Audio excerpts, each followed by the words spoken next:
बिस्मिल्लाहिर्रहमानिर्रहीम। अस्सलामुअलैकुम। मेरा नाम डॉक्टर उमर फ़ारूक है और आज हम बात करेंगे सीजनल एलर्जी के एग्रीवेटिंग फैक्टर्स के बारे में कि कौन कौन से ऐसे चीज़ें हैं जिनसे सीजनल एलर्जी बढ़ सकती है या बढ़ जाती है। हम में से बहुत से पेशेंट जिनको एलर्जी का प्रॉब्लम होता है वो मार्च, अप्रैल और मई के महीने में बढ़ जाते होते हैं। इसकी बहुत सी वजूहत हैं, जैसे जो आम लोग हम समझते हैं या जो फैक्टर ज़्यादा होते हैं उसके अंदर एक पोलिनेशन का सीजन होता है मार्च के अंदर, इसकी वजह से एलर्जी बढ़ जाती है।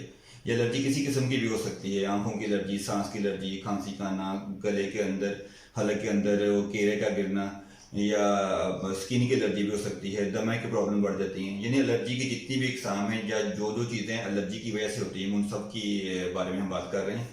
तो मार्च के अंदर जो है वो पोलिनेशन का सीज़न होता है।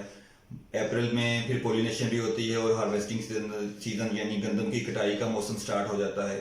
फिर मई में मौसम ज़्यादा चेंज होता है तो आंधियाँ वगैरह आना शुरू हो जाती हैं और उसकी वजह से डस्ट पार्टिकल्स इन्वायरमेंट के बढ़ जाते हैं इन्वायरमेंट के अंदर।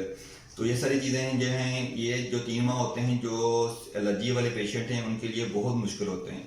और इन्हीं चीज़ों की वजह से इन्हीं की वजह से कि अक्सर डॉक्टर्स जो हैं वो एलर्जी वाले पेशेंट्स को फरवरी से ही यानी 2-3 माह पहले ही हिफ्ज़ मातकद्दुम के तौर पे मेडिसिन स्टार्ट कर देते हैं, वैक्सीनेशन लगाते हैं, जिस तरह फ्लू की वैक्सीन होगी या दमे के लिए जो चेस्ट इन्फेक्शन की वैक्सीन लगा देते हैं। और इस तरह चेस्ट इन्फेक्शन के लिए बहुत बचाने के लिए, दमे को एग्रीवेट होने के बचाने के लिए मोन्टिलकास टैबलेट होती है या स्टीरॉइड्स बाज़ का स्टार्ट करना पड़ते हैं। यानी ये बीमारियां शुरू होने से पहले ही या एलर्जी शुरू होने से पहले ही ये दवाइयाँ स्टार्ट करनी पड़ती हैं। आज जो मेरा वीडियो बनाने का मकसद ये है कि उसमें दो फैक्टर्स ऐसे हैं जिनको हम लोग बहुत कम बॉदर करते हैं या जिनको हमारे जहन में नहीं है कि हमारी एलर्जी इन चीज़ों से बढ़ जाती है। इनमें से सबसे बड़ा फैक्टर है मॉस्किटो रिपेलेंट स्प्रेस या मॉस्किटो रिपेलेंट्स, मैट्स हो गया, कॉइल्स हो गई, लिक्विड वेपोराइजर हो गया। ये ऐसी चीज़ें हैं कि ये भी मौसम मार्च के मौसम में ही मच्छर जो है वो ज़्यादा होता है तो उसकी वजह से हम ये चीज़ें इस्तेमाल करना शुरू कर देते हैं। और मार्च अप्रैल मई के महीने में ही जो एलर्जी बढ़ती है तो हम में से मोस्टली यही समझते हैं कि ये जो दूसरा अपना है एलर्जी है ये पोलिनेशन सीजन की वजह से ही है या हार्वेस्टिंग सीजन की वजह से ही है। इनमें से बहुत से पेशेंट ऐसे हैं जिनको ये प्रॉब्लम ना पोलिनेशन से प्रॉब्लम होती है और ना ही इनको हार्वेस्टिंग सीजन से प्रॉब्लम होती है। इनकी जो एलर्जी बढ़ने की वजह ये मॉस्किटो रिपेलेंट स्प्रेज हैं और हम इस बात को बहुत कम नोट करते हैं। मैंने क्लिनिकल एक्सपीरियंस में कई दफ़ा नोट किया है कि 30% पेशेंट ऐसे होते हैं जो उनको प्रॉब्लम आ रही होती है इनकी वजह से और वो सारी ज़िंदगी कई सालों तक यही समझते रहते हैं कि जो इनको प्रॉब्लम वो पोलिनेशन की वजह से या हार्वेस्टिंग सीजन की वजह से आ रही है। तो इसमें इस चीज़ का बहुत ख्याल रखना है अब हमने कि आपने ना मॉस्किटो रिपेलेंट स्प्रेज नहीं यूज़ करनी, मॉस्किटो रिपेलेंट लिक्विड वेपोराइजर्स या मच्छर मारने के लिए कॉइल्स यूज होते हैं या मैट्स वगैरह यूज होते हैं, इनका इस्तेमाल आप ना करें। जिन लोगों के घरों में किसी भी बंदे को एलर्जी है उनके लिए स्पेशली ये चीज़ें ना इस्तेमाल करें। अब इसमें प्रॉब्लम ये भी है कि अगर ये चीज़ें इस्तेमाल नहीं करेंगे तो मच्छर से कैसे बचेंगे। तो इसमें सबसे बेहतरीन तरीका जो है वो है मॉस्किटो नेट्स का, कि आप मॉस्किटो नेट्स से यूज़ करें। ये थोड़ा सा मुश्किल काम लगता है आपको डेली मॉस्किटो नेट्स को इकट्ठा करना और मॉस्किटो नेट्स को फिर दोबारा लगाना रात को सोने से पहले।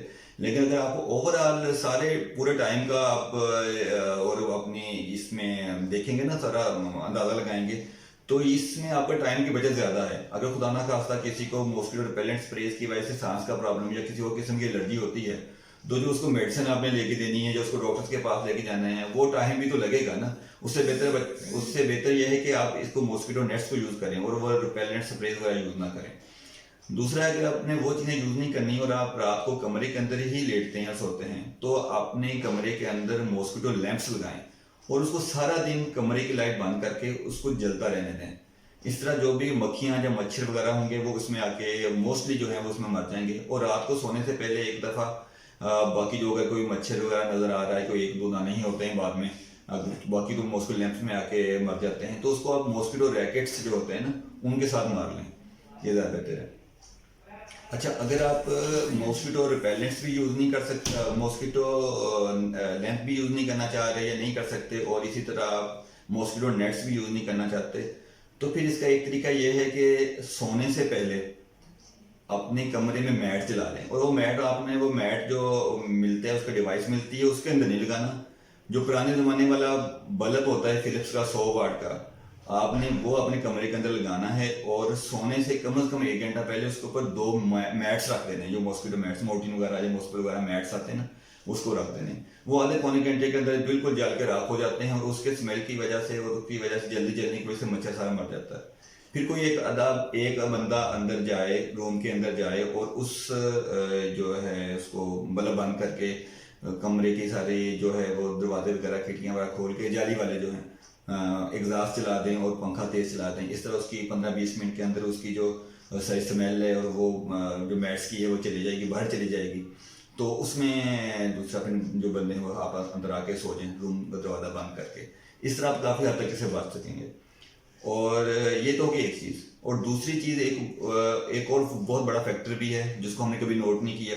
वो ये है कि जैसे ही गर्मियाँ स्टार्ट होती हैं तो हम डिओड्रेंट्स, टैल्कम पाउडर्स और परफ्यूम्स का इस्तेमाल ज़्यादा कर देते हैं।